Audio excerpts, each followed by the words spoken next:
ایک بڑی خوبصورت بات، امام اعظم ابو حنیفہ کے ایک شاگرد گزرے امام محمد رحمۃ اللہ علیہ، خوبصورت بڑے تھے، کچھ خوبصورت تھے، کچھ سونا، کچھ منہ دا مٹھا، کچھ پیارے بڑے تھے، کچھ ان کا انداز یہ تھا کہ نفاست پسند بڑے تھے، بڑے نفیس تھے، نکلتے تھے تو تنہا نہیں نکلتے تھے۔ ایک دفعہ بغداد میں تشریف لائے تو بغداد سے انہوں نے ایک بستی اور میں جانا تھا، تو وہاں یہودیوں اور عیسائیوں کا بڑا غلبہ تھا، تو امام محمد رحمۃ اللہ علیہ فرمانے لگے یہودیوں عیسائیوں کے بیچ سے گزرنا ہے تو کوئی یہی نہ سمجھے کہ ان کے تو پلے کچھ نہیں۔ کہنے لگے سونے گھوڑے لاؤ عربی نسل کے۔ 30 شاگرد ساتھ تھے، ان کو بھی ساتھ تیار کیا، عربی نسل کے 30 گھوڑے اور 30 شاگرد، ان کو کہا بھی دستاریں ذرا نا اونچی باندھنا، تو دستاریں بھی باندھی انہوں نے کلے والی بڑی خوبصورت، شاگردوں کو بھی جبے پہنائے، خود بھی جبہ پہنا، سفید رنگ کی اعلیٰ نسل کی گھوڑی آگے آگے، پیچھے 30-32 شاگرد۔ اور جب آپ گزرے نا بغداد کے آگے اس علاقے سے، یہاں یہودی عیسائیوں کی بھی کثرت تھی، عورتوں کی عادت ہوتی تھی پرانے زمانے میں مہمان دیکھنے کے لیے چھتوں پہ چڑھ جاتی، کچھ اپنے دروازے پہ کھڑی ہو جاتی، کچھ دیکھتی کھڑکیوں میں سے کہ گزر رہا ہے کوئی مہمان، تو یہودیوں کی عیسائیوں کی بہت ساری عورتیں چھتوں پہ چڑھ گئیں، تو مسلمان نعرے لگانے لگے امام محمد آ گئے، امام محمد آ گئے۔ کچھ پہلے ہی بڑے حسین تھے، پہلے ہی بڑے خوبصورت تھے، کچھ حضور کی سنت کا نور چڑھا ہوا تھا، کچھ دائیں بائیں شاگرد تھے، پھولوں کی پتیاں گر رہی تھی، تو جب محمد محمد کے نعرے لگنے لگے نا تو ان عورتوں نے امام محمد کا جلوہ دیکھا، تو دیکھا دیکھی کام کیا شروع ہوا، ایک نے دیکھا تو اتنی محو ہوئی کہ اس نے کلمہ پڑھنا شروع کر دیا، اس سے کلمہ سن کے تو دوسری نے بھی پڑھا، تیسری نے بھی پڑھا، چوتھی نے بھی پڑھا، بیبیاں بلند آواز سے مسلمان ہونے لگی، ان کو دیکھا دیکھی مرد بھی پڑھنے لگے، ڈھیر سارے یہودی عیسائی مسلمان ہو گئے۔ ایک مسلمان ان سے کہنے لگا تمہیں غلطی لگ گئی ہے، یہ ہمارے نبی محمد نہیں۔ میاں صاحب کا نام محمد تھا نا، تو کشمیر کے لوگ کہنے لگے شاید وہاں کے ہندو سکھ وہاں کے جو تھے کشمیر کے، وہ کہنے لگے شاید وہی محمد ہے، تو فرمانے لگے میں تے بندہ ٹھگ جے لوکو، میں تے بندہ چور، جس دا خلقت کلمہ پڑھ دی او محمد بور، میں تے بندہ ٹھگ جے لوکو، میں تے بندہ چور، جس دا خلقت کلمہ پڑھ دی او محمد ہور۔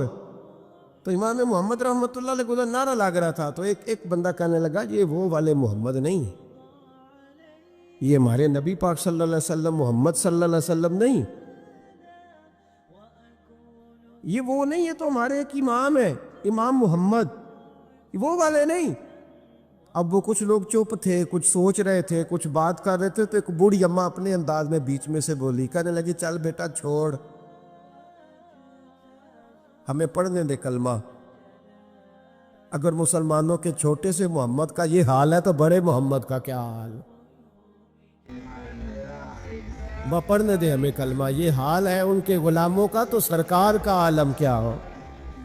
امام محمد کی چال نکلی، بتانا یہ چاہ رہا تھا کہ امام محمد رحمۃ اللہ علیہ سے ایک بندے نے ایک دفعہ مسئلہ پوچھا، اس نے کہا حضرت صاحب میں گیا تھا منڈی، وہاں سے لایا ہوں ایک ٹوکری آم کی اور ایک ٹوکری سیب کی، ہمارے یہاں کا کریٹ کہتے ہیں اس کو، تو میں وہ لے کے آیا ہوں، اب میں نے جب گھر لا کے اس کو کھولا ہے نا تو آدھے صحیح نکلے ہیں، ہوتا ہے نا جی اللہ خیر کرے، جو دیانتدار تاجر ہے اللہ آج کل مہربانی فرمائے، وہ ہمارا ریڑھی والا بھی بڑا ایماندار ہے، ہم کیا کریں صدر کی بات، وہ بھی سامنے جو تگڑے تگڑے ہوتے ہیں اس نے آگے لگائے ہوتے ہیں، اور جو تھوڑے سے کمے ہوتے ہیں وہ اندر والی سائیڈ پہ دیوار کے اندر رکھے ہوتے ہیں، کیا کیا جائے، ہم کیا سیاستدانوں کی کرپشن کی بات کریں گے، یہاں تو معاملہ بڑا گڑبڑ ہے نیچے سے لے کر۔ تو کہا حضور میں نے وہ جو کھولی ہے نا پیٹی، وہ ٹوکری جب میں نے کھولی ہے تو اوپر تو آم اور سیب ٹھیک تھے، تو اندر گلے سڑے ہیں، تو اب میرے لیے حکم کیا ہے؟ تو آپ فرمانے لگے بھی مسئلہ شرعی ہے کہ رکھنے ہیں تو سارے رکھ، واپس کرنے ہیں تو سارے کر، یہ نہیں ہو سکتا کہ تو صحیح صحیح رکھ لے اور گلے سڑے۔ تو یہ مسئلہ امام محمد بتا کے تو رونے لگ گئے۔ تو بندہ کہنے لگا حضور مسئلہ بتایا ہے آپ نے، تو فقہ کا ایک مسئلہ ہے سادہ سا کہ حضرت اب کیا کرنا ہے، تو رونے والی کون سی بات ہے؟ تو فرمانے لگے یہ تجھے مسئلہ بتا کے نا مجھے کچھ اور یاد آ گیا۔ آپ کو کیا یاد آیا ہے؟ فرمانے لگے میں بھی عرض کروں گا، مولا امام اعظم کے پاس بیٹھا ہوں، معروف کرخی، سری سکتی، جنید بغدادی، ان سارے درویشوں کے پاس رہا ہوں، میں بھی بیٹھا ہوتا تھا اس محفل میں جس میں یہ ہوتے تھے اگر جنت میں بھیجنے ہیں تو سارے بھیج، یہ نہیں ہو سکتا کہ گلے سڑے ادھر پھینک دے اور اچھے اچھے اٹھا کے لے جائے۔ ہم سارے مصطفیٰ کا کلمہ پڑھنے والے، سب کو کہا یا ایھا الذین آمنو، ہم سب کا اکٹھا نام۔ ان لوگوں کی جو محبت ہے نا وہ فائدہ دے گی۔ خواجہ فرید الدین مسعود گنج شکر رحمۃ اللہ تعالیٰ علیہ کہنے لگے نظام تجھے آئے ہوئے بڑے دن ہو گئے، جا یار چکر لگایا، چکر لگایا۔ فرماتے میں پیدل گیا تو مجھے جانے میں کئی مہینے کئی ہفتے لگے۔ میں دلی پہنچا اور اپنے گھر کا نا ایک چکر لگایا، اوپر سے چکر لگا کے تو پھر پاٹ پتن کے رستے میں چل پڑا۔ کہتے ہیں واپس پہنچا تو حضرت بابا فرید صاحب رحمۃ اللہ علیہ نے دن گنے ہوئے تھے، کہنے لگے یار اتنے ٹائم میں تو واپس آیا ہے نا، اتنا ٹائم تو آنے جانے پہ لگتا ہے، کہ غریب نواز محسوس نہ فرمائیے گا، آپ نے کہا تھا چکر لگایا، تو حضور میں ایک چکر ہی لگایا ہے، پھر میں واپس آ گیا ہوں، بات ہی چکر کی ہوئی تھی۔ خود دیکھیں نا نبی پاک صلی اللہ علیہ وسلم نے فرمایا ابو ہریرہ کوئی کام بھی کیا کر یار، یہیں بیٹھا رہتا، عرض کی حضور صحیح ہے۔ اٹھے، سامنے ایک ستون تھا، اس کے پیچھے سے ہو کے نا واپس آ گئے، تو حضور نے فرمایا گئے نہیں، کہ حضور نے آپ نے فرمایا تھا جایا آیا کر، گیا ہوں پر میرا دل ہی نہیں لگا۔ بھئی تو یہاں سے ہو کے واپس آ گیا، کہیں جانا تو تھا نا، یہیں سے ہو کے۔ تو ان لوگوں کے صالحین کی محبت کے راستے میں کوئی چیز رکاوٹ نہیں بنی۔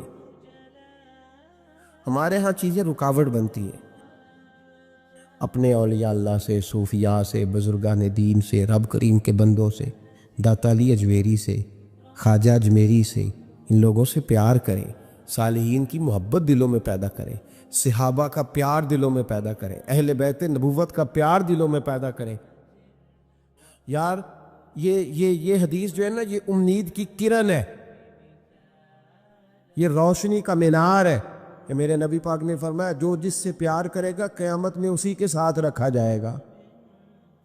یہ صحیح بخاری کی حدیث ہے، المرء مع من احبہ، اور یہ جو مع ہے نا اس کا معنی ہے ساتھ رہنا، ہاں، مع اللہ، مع یعنی بما، یعنی اس کے ساتھ، المرء مع من احبہ، جو جس سے محبت کرے گا قیامت میں اسی کے اس کی معیت میں رکھا جائے۔ لیکن ہمارے یہاں نا کرامتیں، میرے جیسا شخص جب بھی کرامت سناتا کہتا میرے حضرت صاحب کا مجھ سے بڑا پیار، بھائی وہ تو پیار کریں گے ہی، وہ تو برکھا ہے، وہ تو رحمت کا سایہ ہے، وہ تو سائبان ہے، تو بازو کھلے ہوئے۔ تو بتا تیرے اپنے دل کا حال کیا ہے؟ حضرت حرم بن حیان رحمت اللہ تعالیٰ علیہ فرماتے میں حضرت اویس کرنی کو ڈھونڈنے چل پڑا، ڈھونڈنے بھی اسے نکلا جسے کسی نے نہیں ڈھونڈا اور جو کبھی کسی کو نہیں ملے، حضرت اویس کرنی۔ یہ فقرہ کسی درویش نے نا حضرت اویس کرنی کے لیے کہا، یہ فقرہ پورا فیٹ انہی پہ آتا ہے، اسی کسی دے کچھ نہیں جلگ دے، تے نہ کوئی ساڈا دردی، کوئی جرانہ نہیں، کوئی دوستانہ نہیں۔